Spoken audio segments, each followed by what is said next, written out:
Vous savez, au bout de la 4e saison, vous faites un direct exactement comme vous prenez le train ou vous faites vos courses. C'est la même chose. Là où c'est très amusant, c'est que pour la première cette année, qui était donc quand même la première de ma 4e saison, on peut croire que je suis rodé, mais en fait, c'est quand même un métier pas naturel. C'est-à-dire que quand vous l'avez pas quand vous avez arrêté de le faire pendant 3 mois, ce qui est mon cas pendant l'été, parce que l'émission s'arrête à la mi-juin et reprend à la mi-septembre, vous arrêtez pendant 3 mois, et bien quand vous revenez, même si vous avez fait tellement d'émissions que c'est devenu une seconde nature que d'animer une émission en direct, et ben vous êtes quand même dans vos petits chaussons.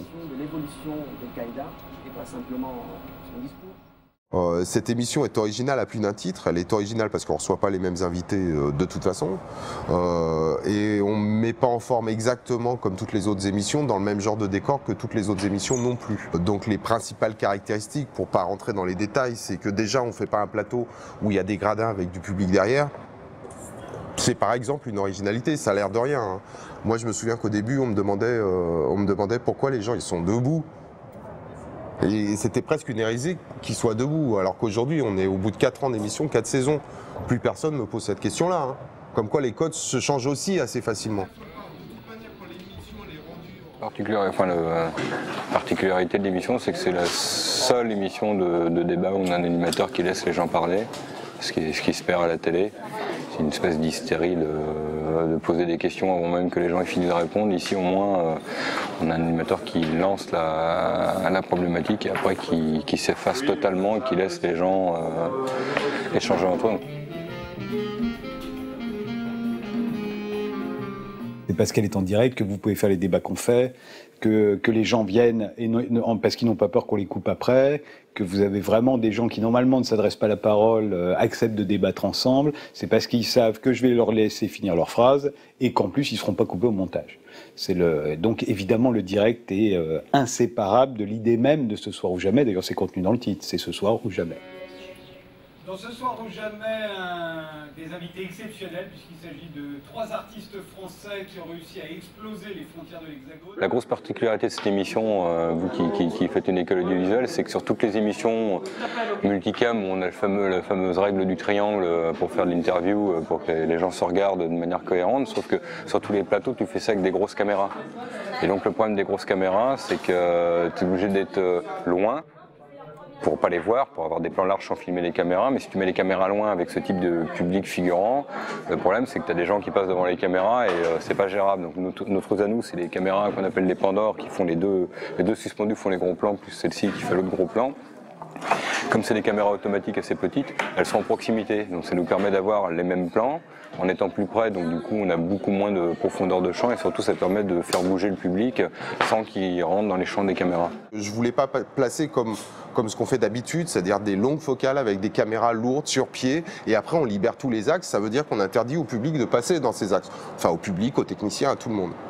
Là on a essayé d'inventer un système qui permette de filmer le talk à l'intérieur du talk. Ça veut dire qu'autour, sur la périphérie, on laisse la circulation relativement libre. En tout cas, on ne va pas contraindre. C'est-à-dire qu'on ne va pas dire aux gens, vous passez pas là, vous vous mettez pas là, voilà.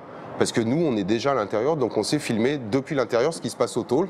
Et autour, quand on a des plans qui montrent la visibilité globale du plateau, et ben ça reste un peu plus vivant. Voilà, ça par exemple, c'est un petit axe. Pour schématiser, donc tu as le Junior qui est la caméra connue sur rail, tu as le Pandore qui est sur rail aussi mais effectivement en l'air, et tu as les 2 périscores qui sont ça une invention réelle, c'est-à-dire que même le nom on l'a baptisé sur cette émission.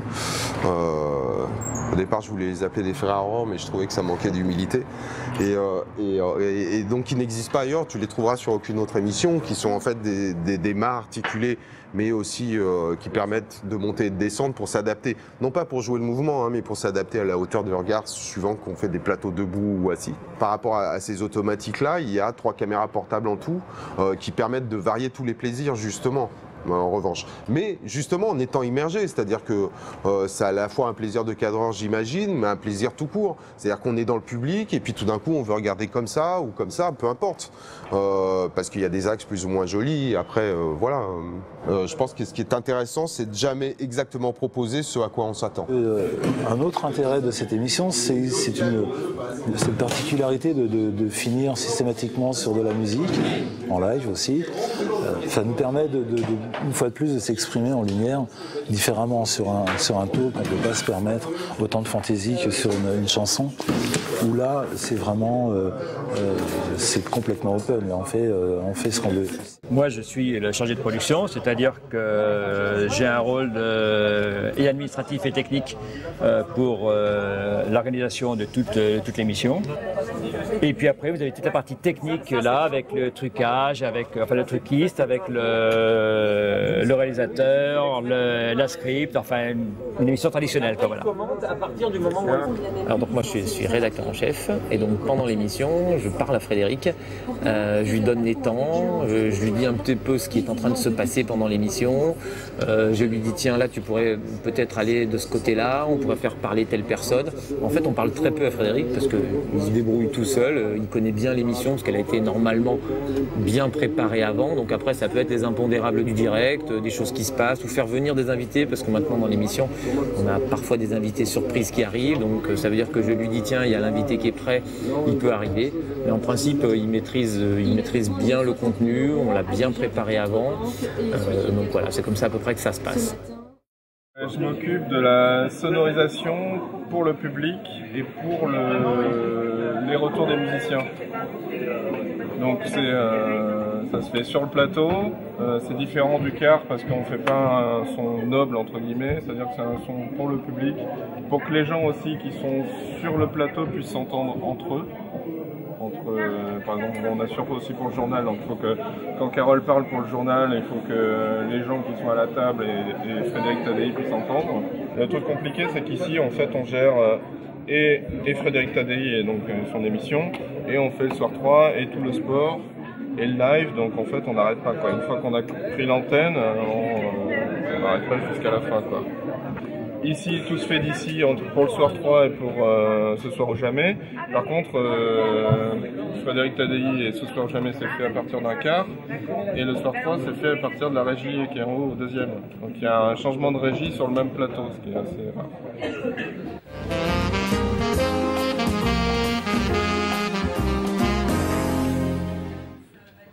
Évidemment, comme on n'est pas dans la grand-messe, on n'est pas dans quelque chose qui doit être super calibré, etc. Je trouve qu'on laisse la possibilité d'introduire des choses qui sont vraiment celles du direct, c'est-à-dire le côté imprévu, le côté si l'invité finalement est bon, qu'il a des choses à dire, on ne va pas le calibrer sur 3 minutes 30, on va se dire on laisse couler le temps et on lui laisse dire ce qu'il a à dire. Donc ça c'est intéressant, c'est-à-dire on n'est pas dans un exercice figé.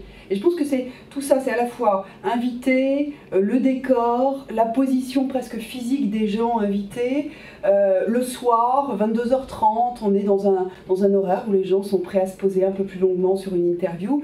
Je trouve que ça donne voilà, un ton un peu différent. Puis après, ce sont aussi des choix. Nous n'avons que 22 minutes de journal par rapport à un 20h qui a 30 ou 32 minutes. Moi, à la limite, je vous dirais, je suis moins impressionnée par le générique aujourd'hui du journal que quand je faisais un 20h, où le 20h c'est le côté, vous avez juste la bande-annonce avant et après vous savez que vous avez ce fameux jingle et vous êtes dans la cage au lion quoi. Là, moi j'ai pas l'impression d'être dans une cage au lion, il faut vraiment que voilà, j'ai l'impression que je suis dans la vie. Je pense que je suis beaucoup plus naturelle dans cet exercice-là que dans un autre qui me correspond sans doute moins bien, qui est celui du côté, vous savez, derrière le pupitre, vous ne bougez pas, ce côté, voilà, plan serré, et vous dodelinez, vous y allez. Voilà, moi je me sens beaucoup mieux parce qu'on peut parler avec les mains, parce qu'on peut se déplacer, parce que, voilà, les gestes sont peut-être un peu plus amplifiés. Voilà, on est plus dans la vie. De faire une quotidienne à la télévision, 1 heure d'émission quotidienne, c'est de toute façon un sacré truc. Tous les jours de repartir à zéro, de trouver des sujets, des thèmes, des invités, les meilleurs invités possibles, etc. C'est quoi qu'on fasse, quoi qu'on dise, c'est très difficile. Et en plus en suivant l'actualité, pas l'actualité culturelle. C'est un truc qui est prévisible, machin sort un livre, donc il est là. Non, nous c'est l'actualité. Donc qui dit actualité dit qui on invite pour parler de cette actualité-là, qui on invite comme écrivain, comme acteur, comme chanteur, comme cinéaste, comme intellectuel, etc. Donc vous repartez à zéro tous les jours, c'est très dur.